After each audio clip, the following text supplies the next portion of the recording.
സുഹൃത്തുക്കളെ എല്ലാവർക്കും നമസ്കാരം. ഞാൻ ടെന്നി. ഞാൻ ഇന്ന് 2 വീഡിയോ ചെയ്തിരുന്നു. ആ വീഡിയോ പോസ്റ്റ് ചെയ്യുകയും ചെയ്തു.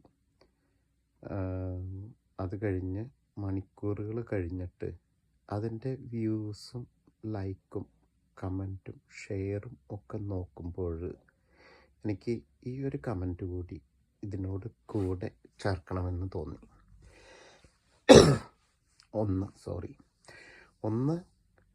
ഞാൻ ചെയ്ത വീഡിയോ US-ലെ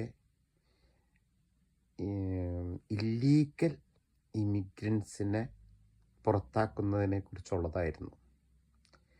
നിങ്ങളൊന്ന് ചിന്തിച്ചു നോക്കുക.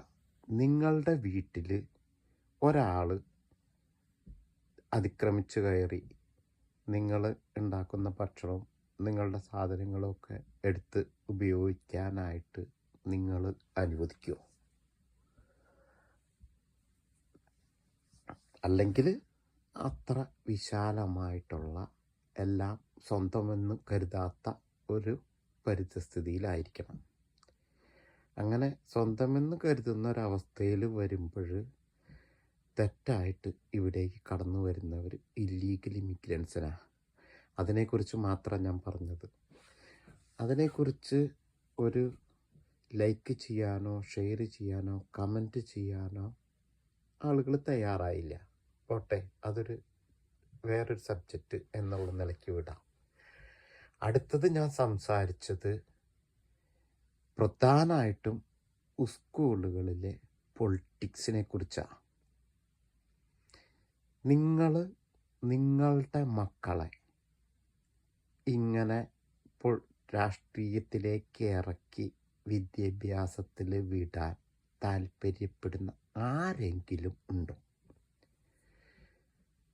കേരളത്തിലെ എല്ലാ രാഷ്ട്രീയ പാർട്ടികളുടെയും ഒക്കെ തലപ്പത്തിരിക്കുന്നവരിൽ അവരുടെ എത്ര പേരുടെ മക്കൾ ഇതുപോലെ കക്ഷി രാഷ്ട്രീയത്തിലൂടെ സ്കൂൾ തലത്തിൽ വളർന്നു വലുതായി വന്നവരുണ്ട്. അപ്പോൾ നമുക്കൊക്കെ അറിയാം. അതുകൊണ്ട് അതിനെ ഞാൻ അംഗീകരിക്കണില്ല എന്ന്, എൻ്റെ മക്കൾ അങ്ങനെ പോവാൻ ഞാൻ ആഗ്രഹിക്കുന്നില്ല എന്ന്. പക്ഷെ അതിനെ പരസ്യമായിട്ട് പറയാനും പിന്തുണയ്ക്കാനും നമ്മൾ പിന്നിൽ നിൽക്കുന്നു. കേരളത്തിലെ ജനങ്ങളുടെ ഏറ്റവും കഷ്ടകരമായിട്ടുള്ളൊരവസ്ഥയാണത്. നമുക്ക് ശരി എന്ന് തോന്നുന്നതിനെ തുറന്ന് പറയാനായിട്ടും തുറന്നെതിർക്കേണ്ടതിനെ തുറന്നെതിർക്കാനായിട്ടും നമ്മളിൽ കഴിവില്ലാതെ പോകുന്നിടത്തോളം കാലം നമ്മളെ ഈ അധികാരവർഗങ്ങൾ നമ്മളെ ചൂഷണം ചെയ്തുകൊണ്ടിരിക്കും. എല്ലാ അർത്ഥത്തിലും. ഈ പണ്ട് ഒരാൾ ഇത് പറഞ്ഞു കേൾക്കുന്ന പോലെ, നാട്ടിൽ എന്തോ ഒരു പ്രശ്നം ഉണ്ടായി എന്ന് കേട്ടു, എന്നെ ബാധിക്കണില്ല എന്ന് കേട്ട് നമ്മൾ മിണ്ടാണ്ട് വീട്ടിലിരുന്നു. അയൽവക്കത്തെ വീട്ടിൽ എന്തോ ഒന്ന് നടന്നു എന്ന് കേട്ടു, അപ്പോഴും എന്നെ ബാധിക്കണില്ല എന്ന് പറഞ്ഞ് നമ്മൾ വീട്ടിലിരുന്നു. എൻ്റെ വീട്ടിൽ വന്ന് അടിയുണ്ടാക്കി കഴിഞ്ഞപ്പോൾ ഞാൻ കരഞ്ഞപ്പോൾ അയൽക്കാരും ഓടിക്കൂടിയില്ല എന്ന് പറഞ്ഞ് ഞാൻ സങ്കടപ്പെടുന്ന അവസ്ഥയാണ് നമ്മുടെ ഓരോരുത്തരുടെയും. അതുകൊണ്ട് പ്ലീസ് ഇതിൻ്റെ മുകളിൽ ഞാൻ ഈ 2 വീഡിയോകൾ, പ്രത്യേകിച്ച് സ്കൂളിലെ രാഷ്ട്രീയത്തെക്കുറിച്ച്, അതുപോലെ തന്നെ തൊഴിലിടങ്ങളിലെ കക്ഷി രാഷ്ട്രീയം, ഒരു തൊഴിലാളിയുടെ പ്രസ്ഥാനം ആ തൊഴിലാളിയായിരിക്കണം നിയന്ത്രിക്കണത്. ഇപ്പോൾ മധുര കോട്ട്സ് എന്ന് പറഞ്ഞിട്ട് ഞങ്ങളുടെ അടുത്തൊരു സ്ഥാപനം ഉണ്ടായിരുന്നു. അതിൻ്റെ തൊഴിലാളി യൂണിയൻ്റെ നേതാവായിരുന്ന ആൾ ഒരിക്കലും മധുര കോട്ട്സിലെ ജോലിക്കാരനല്ല, വേറെയൊക്കെ എവിടെയോ കിടക്കുന്ന ആൾക്കാരാണ്. അവിടുത്തെ തൊഴിലാളി യൂണിയനുകളുടെ എല്ലാത്തിൻ്റെയും, കോൺഗ്രസിൻ്റെ ആയാലും കൊള്ളാം, ഇടതുപക്ഷത്തിൻ്റെ ആയാലും കൊള്ളാം, അല്ലെങ്കിൽ ഏതിൻ്റെ ആയാലും കൊള്ളാം, ഇത് അങ്ങനെയാണ്. അപ്പോൾ അങ്ങനത്തെ ഒരവസ്ഥ വരാതെ അതാത് സ്ഥാപനങ്ങളിലെ ജോലിക്കാരായിരിക്കണം ആ സ്ഥാപനത്തിൽ തൊഴിലാളി യൂണിയൻ്റെ ലീഡേഴ്സ്. ഇത്രയാണ് ഞാൻ പറഞ്ഞത്.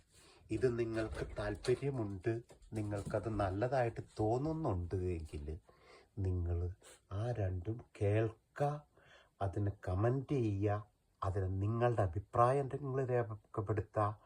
ലൈക്കോ ഡിസ്ലൈക്കോ ഷെയറോ എന്താ നിങ്ങളെ കൊണ്ട് പറ്റാത്തുണ്ടെങ്കിൽ ചെയ്യുക. സമൂഹത്തിൽ മുഴുവൻ ഇതെത്തട്ടെ, ഇത് ചർച്ചയാവട്ടെ. അങ്ങനെ അടുത്ത് വരുന്ന നമ്മുടെ ഭാവിയിലെ തലമുറ കക്ഷി രാഷ്ട്രീയത്തിന് അതീതമായിട്ട് വിദ്യാഭ്യാസത്തിന് പ്രാധാന്യം കൊടുത്ത് വളർന്നു വലുതാവാനായിട്ട്, തൊഴിലിടങ്ങളിൽ തൊഴിലിന് പ്രാധാന്യം കൊടുത്ത് വളർന്നു വലുതാവാനായിട്ട് ഇടവരുത്താൻ വേണ്ടിയിട്ട് സഹായിക്കണേ എന്ന് ആഗ്രഹിച്ചിട്ട് മാത്രം ഈ വീഡിയോ ചെയ്തത്. പ്ലീസ് കഴിയുമെങ്കിൽ നിങ്ങൾ കാണാം, നിങ്ങൾ ഷെയർ ചെയ്യുക. ഈ വീഡിയോ അല്ല, ഇതിനു മുമ്പ് ഞാൻ പോസ്റ്റ് ചെയ്ത 2 വീഡിയോകൾ. നന്ദി, നമസ്കാരം. നിങ്ങൾ എൻ്റെ ചാനൽ സബ്സ്ക്രൈബ് ചെയ്താൽ ഇടുന്ന വീഡിയോസ് നിങ്ങൾക്ക് ഈസി ആയിട്ട് കിട്ടും. അല്ലെങ്കിൽ എൻ്റെ ചാനൽ സത്യമേവ ജയതേ എന്നുള്ളതാണ്. അത് സെർച്ച് ചെയ്ത് കഴിഞ്ഞാൽ എൻ്റെ വീഡിയോസ് നിങ്ങൾക്ക് കാണാൻ പറ്റും. അപ്പോൾ നന്ദി, നമസ്കാരം എല്ലാവർക്കും ഒരിക്കൽ കൂടി. ബൈ.